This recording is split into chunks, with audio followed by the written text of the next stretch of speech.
to this report out of the New York Post. California Democrat Senator Adam Schiff, he's paying just a tiny 3% interest rate on his refinanced mortgages on both his Maryland home and then another mortgage on his California home. But he unlawfully declared both of them as his principal residence. You can only have one. Schiff finally designated his Potomac, Maryland home as the second home in 2020.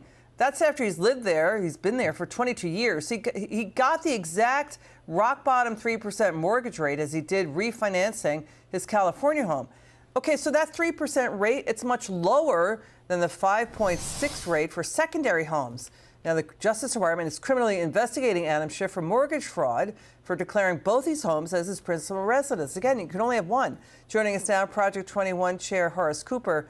What's your reaction to this? As we've been reporting, Horace, he's saved tens of thousands of dollars declaring both of these homes as his primary residence. This type of behavior, this type of fraud is fairly common and it is frequently prosecuted. In fact, the real challenge here is how will the senator find an easy way out?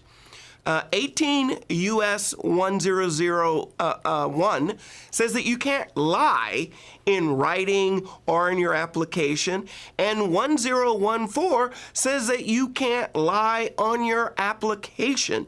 Now, once you've actually done that, and there is a 5-year statute of limitations, unless that is extended by ongoing carrying out activities to promote the original crime, that means he's still under the statute of limitations and the defenses are fairly limited. It's actually time to hire a really good lawyer to negotiate some sort of plea agreement.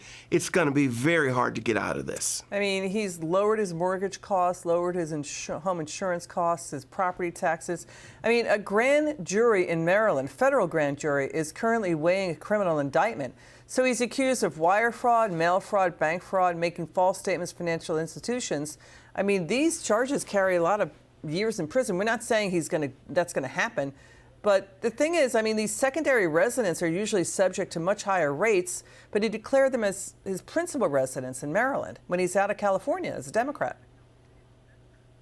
This looks like the type of behavior one sees with a person who's used to not being bound by the rules. The problem is, this is a legitimate federal issue. We just went through a housing crisis because of the kinds of abuses that look a lot like this.